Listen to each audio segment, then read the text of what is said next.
Good morning बच्चों। Last class में हमने ये पढ़ा था कि रिलेशन बिटवीन केपी और केसी में क्या होता है ना। रिलेशन बिटवीन केपी एंड केसी ना। तो केपी एंड केसी में क्या रिलेशन होता है, KP equal to KC RT to the power क्या आता है, डेल्टा एन जी। ये मैंने लास्ट क्लास में देखा था।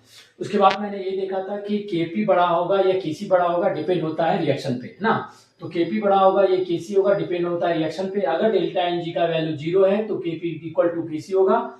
अगर डेल्टा एन जी का वैल्यू ग्रेटर देन 0 है तो केपी बड़ा होगा, और डेल्टा एन जी का वैल्यू लेस देन 0 है तो केसी बड़ा होगा, है ना। लेकिन ये जो केस है ये टेम्परेचर डिपेंडेंट है ना। तो इसमें भी दो केस बनते हैं, इसमें भी दो केस बनते हैं, है ना। केस नंबर 1 ये है कि अगर आरटी का वैल्यू 1 या उससे ज्यादा होगा तभी ये सारे कंडीशन अप्लीकेबल है ना। तो लास्ट क्लास में मैंने क्या पढ़ा था, first if delta N G का वैल्यू 0 है तो केपी क्या होगा, केसी के बराबर हो जाएगा। लास्ट क्लास में हमने पढ़ा था। उसके बाद हमने ये देखा था कि अगर डेल्टा एन जी का वैल्यू ग्रेटर देन 0 है तो केपी बड़ा हो जाएगा केसी से ना, केपी का वैल्यू लार्ज हो जाएगा। तीसरा कंडीशन हमने ये पढ़ा था कि डेल्टा एन जी का वैल्यू लेस देन 0 है तो केपी छोटा मतलब केसी बड़ा हो जाएगा केपी से। ये तीनों ही कंडीशन हमने लास्ट क्लास में पढ़ लिया था। लेकिन एक चीज हमें और भी ध्यान देना है कि ये सारे कंडीशन तभी अप्लीकेबल है, ये तभी अप्लीकेबल है जब आरटी का वैल्यू क्या होगा, 1 या उससे ज्यादा होगा। If RT is greater than 1 ना, if RT is greater than 1 तभी ये सारी चीज अप्लीकेबल है, जिसमें R क्या है, गैस कांस्टेंट, और T क्या है, टेम्परेचर। तो मान के चलते हैं कि चलो RT का वैल्यू अगर 1 हो, अगर RT का वैल्यू 1 होगा तो T का वैल्यू क्या होगा, T क्या है, टेम्परेचर, तो 1/R। तो ये सारे फार्मूले, ये सारे condition Kp equal to Kc, Kp greater than Kc, delta Ng, ये सभी तभी अप्लीकेबल है जब टेम्परेचर का वैल्यू 1/R है ना। लेकिन 1/R का मतलब कितना होगा, R का वैल्यू रख दो, R का वैल्यू कितना होता है 0.082 लीटर एटीएम पर मोल पर केल्विन, और ये वैल्यू कितना आ जाएगा, ये वैल्यू आ जाएगा आपका 12.3 केल्विन आ जाएगा ना। आसानी याद करना, 1 2 और उसके बाद 3 या डेसिमल डाल देना, है ना। 1 2 3 है ना, 1 2 3 नंबर देखो 1 2 3।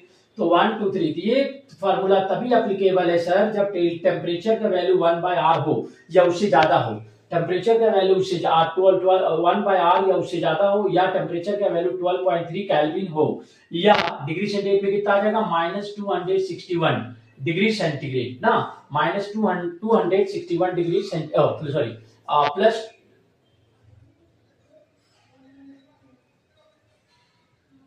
टेम्परेचर कितना आ जाएगा, T is equal to greater than 1 means इसका वैल्यू क्या होगा, -261 डिग्री सेंटीग्रेड से इसका वैल्यू कितना होना चाहिए, ज्यादा होना चाहिए, तभी ये सारे कंडीशन पॉसिबल है, ठीक है। लेकिन सर इफ अगर ये RT का वैल्यू लेस देन 1 रहा तो, अगर RT का वैल्यू लेस देन 1 होगा तो T का वैल्यू क्या होगा, लेस देन 1/R, और लेस देन 1/R का मतलब क्या हुआ, लेस देन 2 लेस देन क्या हो जाएगा, ये हो जाएगा लेस देन 12.3 केल्विन। इसका मतलब है कि less than 261 -261 degree centigrade.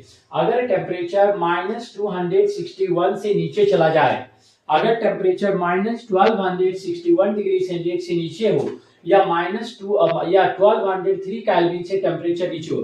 Kelvin temperature कभी भी नेगेटिव में नहीं होता, डिग्री सेंटीग्रेड टेम्परेचर नेगेटिव भी होता है और पॉजिटिव भी होता है, लेकिन केल्विन हमेशा पॉजिटिव होता है ना। इसलिए जब भी कोई फार्मूला हम लोग केमिस्ट्री में पढ़ते हैं तो उसमें टेम्परेचर हमेशा केल्विन में लिया जाता है ताकि वो इक्वेशन क्या पॉजिटिव हो, ठीक है। सो आरटी का वैल्यू क्या होगा, लेस देन, हम क्या बोल रहे हैं कि टेम्परेचर का वैल्यू क्या होना चाहिए, 12.3 केल्विन से नीचे। अगर 12.3 केल्विन से टेम्परेचर नीचे है तो जो भी रिजल्ट पढ़े थे सब उसका उल्टा हो जाएगा। मतलब ये कि अगर डेल्टा एन जी का वैल्यू 0 है तो केपी इक्वल टू केसी, इसमें तो कोई फर्क नहीं आएगा। लेकिन अगर डेल्टा एन जी का वैल्यू ग्रेटर देन 0 होगा तो यहाँ पे ग्रेटर देन 0 में केपी बड़ा हो रहा था, यहाँ क्या हो जाएगा, केसी बड़ा हो जाएगा केपी के। और तीसरा कंडीशन है अगर डेल्टा एन जी का वैल्यू लेस देन 0 है तो केपी बड़ा होगा केसी के। ये हमें ध्यान में रखना होगा, पैरेलली हमें ये ध्यान में रखना होगा। ओके, ध्यान से सुनना, फिर से एक बार मैं रिपीट करता हूँ, है ना। फिर से मैं रिपीट करता हूँ कि हमने इक्विलिब्रियम चैप्टर में ये पढ़ा था कि KP equal to KC RT to delta NG होता है। लेकिन ये फार्मूला से हम ये निकाल सकते हैं कि कौन बड़ा है, केपी या केसी या ओके, तो इसके लिए ये जो टेम्परेचर डिपेंडेंट होता है, अगर टेम्परेचर 12.3 या उससे ऊपर है तो ये सारे कंडीशन सही हो जाएंगे। अगर टेम्परेचर 12.3 केल्विन से 12.3 केल्विन से नीचे है तो ये होगा, इसका जस्ट अपोजिट हो जाएगा, है ना। तो ये हमें इस चीज को ध्यान रखना है। हालांकि इस टेम्परेचर पे -261 इस टेम्परेचर पे रिएक्शन होता नहीं है, क्योंकि हम आगे पढ़ाएंगे केमिकल काइनेटिक्स में। केमिकल काइनेटिक्स में हम पढ़ेंगे कि रिएक्शन होने के लिए रिएक्टिंग मॉलिक्यूल को आपस में कोलिजन होना जरूरी है। अब कोलिजन का मतलब क्या होता है कि कोलिजन का मतलब उसके पास एनर्जी होना चाहिए, एनर्जी का मतलब उसके पास टेम्परेचर ज्यादा होना चाहिए। जब टेम्परेचर ज्यादा होगा तब उसके पास काइनेटिक एनर्जी ज्यादा होंगे, तब उसके पास कोलिजन होगा, तभी प्रोडक्ट बनेगा। इस लेस टेम्परेचर पे, इतने कम टेम्परेचर पे रिएक्शन नहीं होता है। ओके, इसीलिए ये केस एनसीईआरटी में डिस्कस किया हुआ नहीं है और ये केस एनसीईआरटी में डिस्कस किया हुआ है।